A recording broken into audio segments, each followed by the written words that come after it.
Baik, kita masuk ke oss.go.id seperti ini. Nah, di sini ini mungkin saya akan tunjukkan bagaimana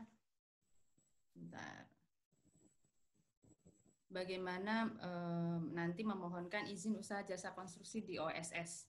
Tapi mungkin yang perlu saya tekankan bahwa di OSS ini sistemnya adalah tadi seperti disebutkan Bu Risma, kita memohonkan NIB, kemudian izin usaha, salah satunya adalah izin usaha jasa konstruksi.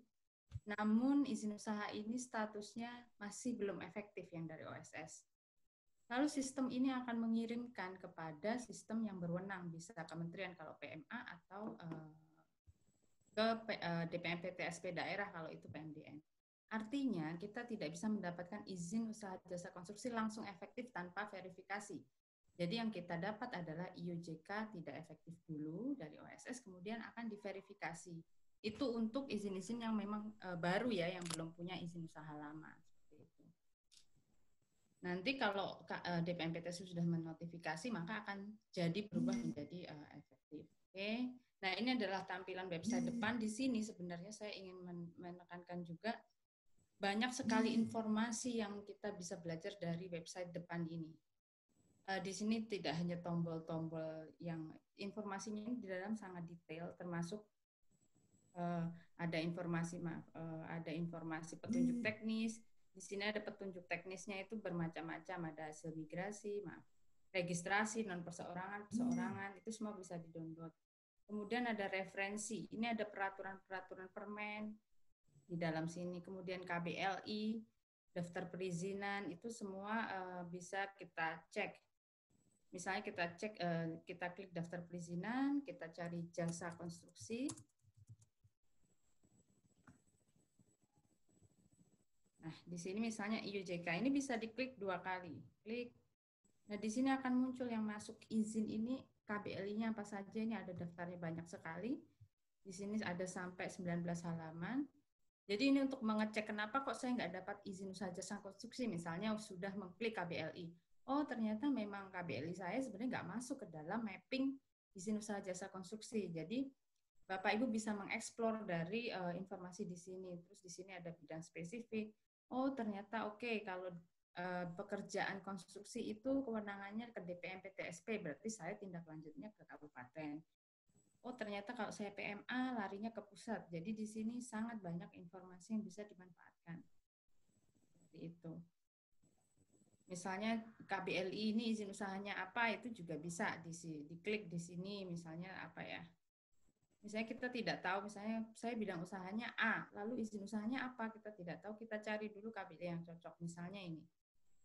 Kita klik, nah nanti akan muncul, oh ternyata izin usahanya tanaman pangan. Ini yang sering kali banyak ditanyakan orang. Sering kali saya sering mendapat pertanyaan ini, padahal di website OSS sudah ada. Jadi Bapak Ibu misalnya ditanya, mungkin ada yang konsultan umum juga ya selain konstruksi, itu bisa sekali memanfaatkan informasi yang ada di sini. Baik, kemudian di sini ada kamus OSS, ini juga untuk pertanyaan-pertanyaan umum bisa terjawab di sini dan lumayan banyak daftarnya. Di sini ada DNI Perpres 44 2014, ada KBLI single purpose seperti yang disebutkan Ibu Risma tadi. Apa saja KBLI single purpose itu ada di sini semua. Baik, saya akan langsung masuk. Untuk login itu langsung klik di sini. Nah, kalau perusahaan baru belum punya akun bisa klik daftar. Di sini klik, nanti mengisi data untuk pendaftaran. Tapi yang sudah punya akun bisa langsung login. Nah, kita login, saya kebetulan memakai akun dummy ya.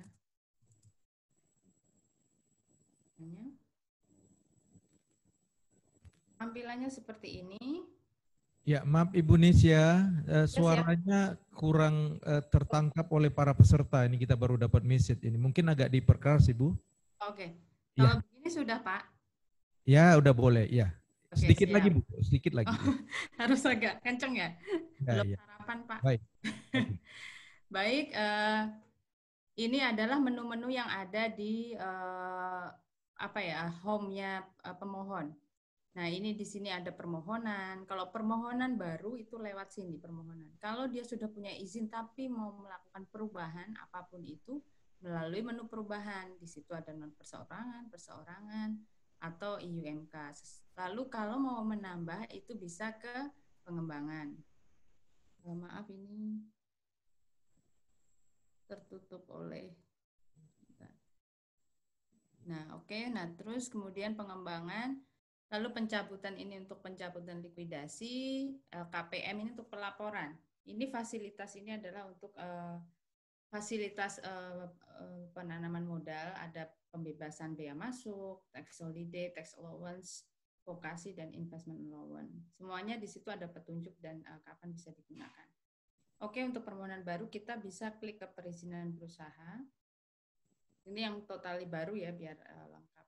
Kemudian di sini ada apa aja, ada non perseorangan, perseorangan, dan kantor perwakilan.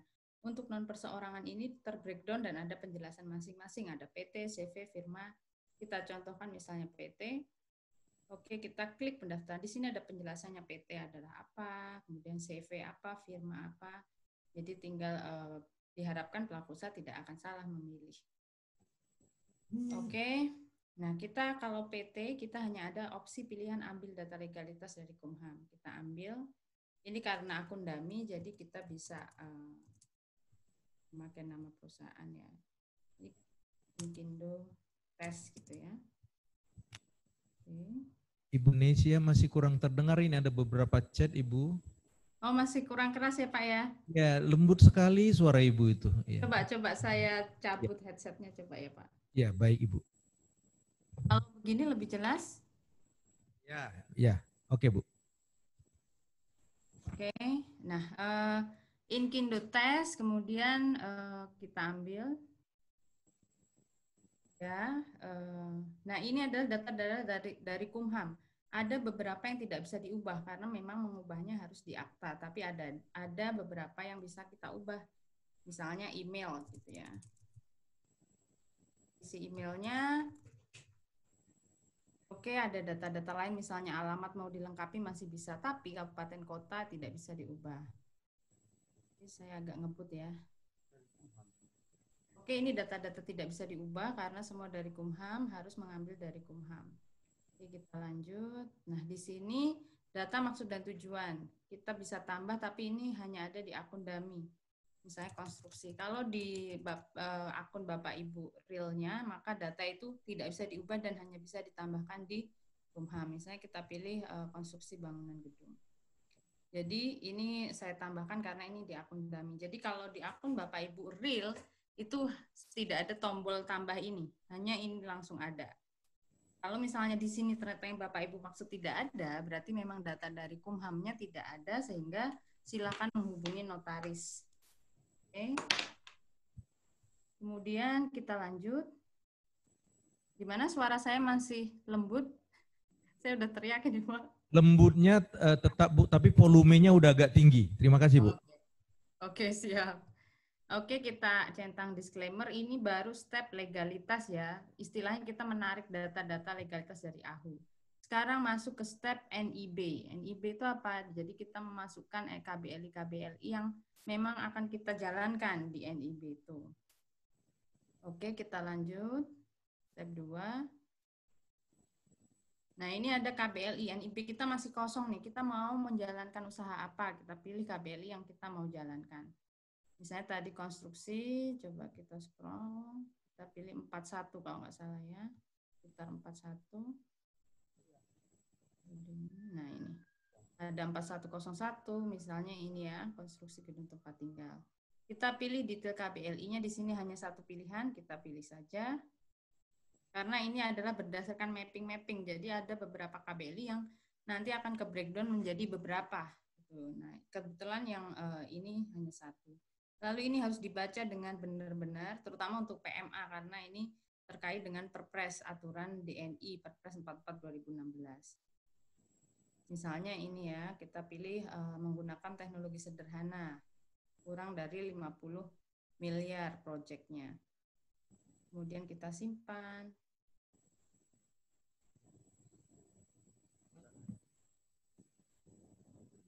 Nah, KBLI kita sudah masuk. Oke, sekarang kita ini dulu, nggak apa-apa, nggak harus semuanya. Jadi dulu kita masukkan NIB, suatu saat kita mau berkembang, maka bisa ditambahkan lagi. Bu Nesya, mohon maaf. Ya Pak.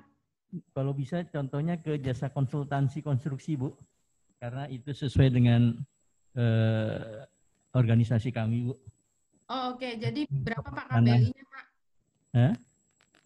Nanti sebenarnya ada Pak di belakang pilihannya konsultasi. Jadi ini masih KBLI umumnya, misalnya konstruksi tempat tinggal, nanti bisa memilih spesifik kegiatannya untuk konsultan aja misalnya gitu Ya, Pak. lanjut Bu, maaf. Nanti ya, ini KBLI-nya masih umum di depan, tapi misalnya ada memang KBLI yang khusus konsultan saja, itu juga bisa dimasukkan. Ini ke bea dan cukai, apakah ekspor impor perlu atau enggak? Saya rasa enggak ya kalau konsultan konstruksi. BPJS kalau ada bisa dimasukkan, kalau tidak tidak dimasukkan tidak apa-apa. Nanti kita akan link ke BPJS Ketenagakerjaan dan Kesehatan. Nomor WLKP ini adalah wajib lapor ketenagakerjaan di perusahaan. Jadi ini biasanya ke Kementerian Tenaga Kerja. Kalau sudah punya nomornya dimasukkan, kalau belum tidak apa-apa karena ini kita akan kirim datanya ke sana. Nah, ini kita disclaimer. Nanti kita akan keluar NIB-nya.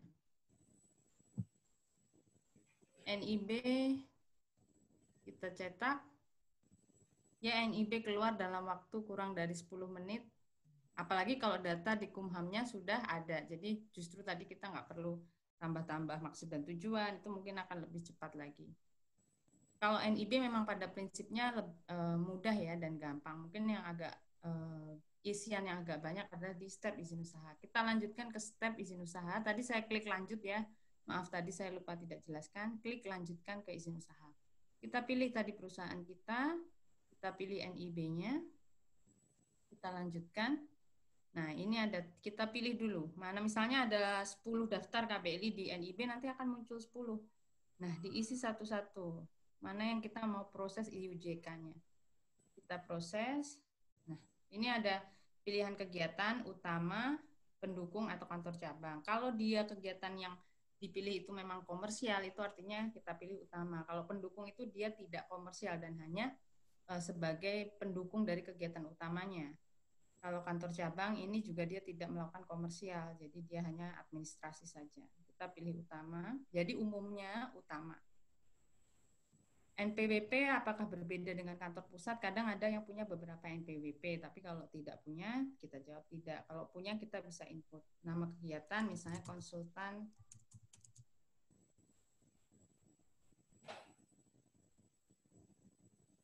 Ini tadi KBL yang kita pilih, jangan lupa tambah produk dan jasanya. Kita isi jenis produknya apa. Misalnya konsultasi, ini jasa ya. Lalu kapasitasnya apa? Satuannya kita sudah kunci rupiah karena dia bentuknya jasa. Kalau jasa konstruksi, kapasitas ini omset per tahun. Misalnya berapa ya? Kita simpan. Status proyek ini untuk menandai sebenarnya lama atau baru. Kalau dia baru memohonkan di OSS, belum punya izin sebelumnya, kita pilih baru. Kalau dia sudah punya izin sebelumnya di luar OSS, yang sebelum adanya OSS ya, itu kita pilih lama. Jadi ini untuk yang dulu-dulu sudah punya, jadi hanya mendaftarkan saja, itu kita pilih lama. Tapi kalau baru mendaftar, kita pilih baru. Luas lahan misalnya 500 meter persegi kantor ya. Ini adalah proyek ini bukan proyek misalnya kalau jasa konstruksi pelaksana itu kan kadang proyeknya di mana, itu bukan itu. Ini adalah kantornya saja. Misalnya tenaga kerjanya 12 atau pilih status bangunan, bisa sewa atau bukan sewa. Bukan sewa ini bisa milik sendiri atau pinjam pakai. Nah, ini sewa. Kita isi investasinya. Kalau bangunan gedung ini diisi kalau dia memang memiliki aset atau perusahaan itu memiliki aset bangunan gedung. Kalau mesin itu juga biasanya untuk industri. Kalau jasa-jasa misalnya konsultan itu masuk ke lain-lain, misalnya peralatan kantor, komputer, mobil operasional yang tidak habis pakai, modal tetapnya itu masuk ke sini. Misalnya mobil operasional dan lain-lain, misalnya 2M. Lalu modal kerja per 3 bulan ini operasional per 3 bulan. Jadi misalnya gaji karyawan, kemudian pokoknya pengeluaran operasional yang dikeluarkan rutin setiap 3 bulannya. Atau listrik, telepon untuk kantor, kemudian transportasi karyawan dan sebagainya itu masuk ke sini. Misalnya berapa?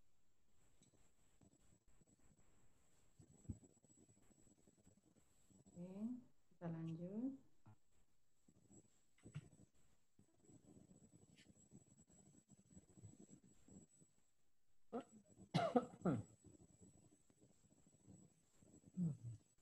Enggak lama.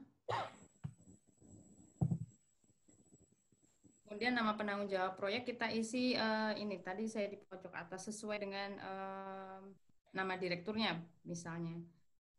Jadi misalnya ini namanya Dewi Sinta, NIK-nya. Ini biasanya kalau untuk industri diisi penanggung jawab lingkungan, ini ada tulisannya. Tapi kalau jasa diisi nama direktur. Status lahannya tadi kita sewa. Tidak berada di lintas provinsi, lokasinya daratan. Tidak di perairan. Misalnya kita tulis, ini lokasi kantor ya. Untuk bidang ini ada tulisannya. Untuk bidang usaha konstruksi, perdagangan, dan jasa lainnya, alamat lokasi diisi dengan alamat perusahaan. Jadi alamat kantor pusatnya, misalnya.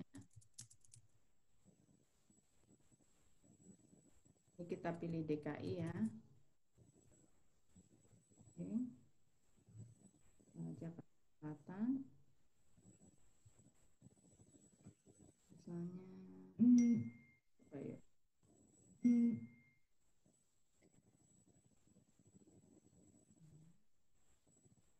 Nah, ini bisa kita search di sini, bisa memakai atau di copy dari Google Map. Ini juga bisa latitude longitude-nya.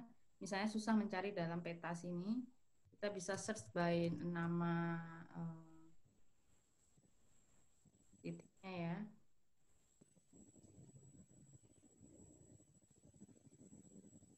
Maaf.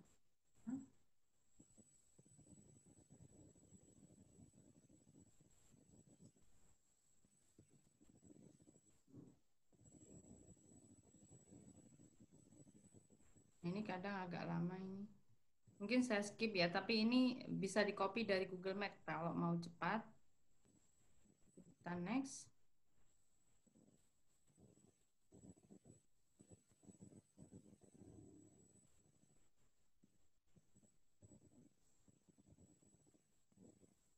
Ya, ini pertanyaan tentang izin lokasi. Apakah Anda proyek strategis nasional? Kita jawab tidak. Apakah melaksanakan rencana perizinan berusaha tidak lebih dari 1 hektar? Tadi kita kurang dari 1 hektar ya, berarti kita jawab ya. Lanjut. Saya agak cepat ya, waktunya sudah mendesak, ini sudah jam 10:30. Nah, ini adalah izin lingkungan. Ini memang kenapa perusahaan harus memilih sendiri, karena setiap daerah ternyata punya aturan sendiri-sendiri yang berbeda. Jadi kita tidak bisa kunci, misalnya izin ini izinnya harus UKLUPL atau AMDAL. Ternyata tiap daerah berbeda. Jadi disarankan untuk memilih berkonsultasi dulu ke Dinas LH kira-kira kalau daerah situ aturannya dia masuk ke SPPL, UKLUPL atau AMDAL izin lingkungannya. Kalau konsultan biasanya cukup SPPL saja ya, dan ini akan keluar otomatis dari OSS. Sebuah pernyataan pengelolaan lingkungan yang paling ringan ya. Oke, nah ini karena status bangunan Anda sewa, Anda tidak membutuhkan IMB dan SLF karena yang berkewajiban adalah yang menyewakan. Kita tinggal next. Ini ada 8 step, ini kita sudah sampai step 5. Yang step 1, 2 yang banyak isian. Selanjutnya kita hanya next saja. Ini tadi yang dimaksud izin usaha jasa konstruksi kita harus centang. Kita mau memohonkan ini. Nah, di sini ada bidang spesifik kegiatan. Ada pekerjaan konstruksi terintegrasi, ada pekerjaan konstruksi dan jasa konsultansi konstruksi. Kita pilih yang konsultansi konstruksi ya. Oke, lalu kita lanjut. Ini sudah default karena perusahaan kita tadi datanya adalah PMDN. Oke, lanjut. Baik, ini adalah sudah kita sampai step 7. Lalu kita lihat data-datanya. Jika ada yang salah bisa kembali ke step selanjutnya. Tinggal klik saja step sebelumnya, misalnya step 4 kita klik gitu ya. Kita cek dulu, oke, kalau sudah oke kita disclaimer, ini adalah pernyataan bahwa data yang kita isikan benar. Lalu kita proses izin usaha. Baik, kita sudah sampai step output. Step terakhir, kita cek. Ceknya di sini ada produk-produknya, ada produk SPPL, ada izin lokasi, kita cek produk izin usaha jasa konstruksinya. Ya, keluar.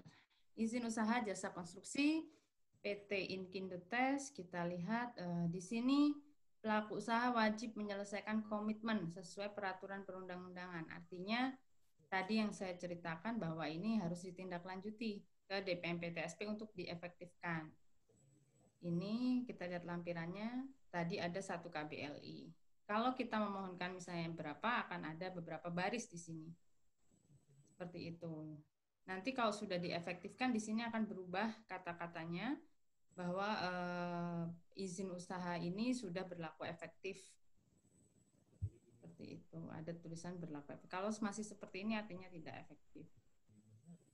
Baik, mungkin dari kami cukup itu ya, karena kalau sebenarnya ini masih bisa dilanjutkan ke izin komersial, cuman bentar ya. Cuman tidak relevan kalau untuk jasa konsultasi, karena SBU memang tidak di OSS. Kalau SBU kan harus ke LPJK.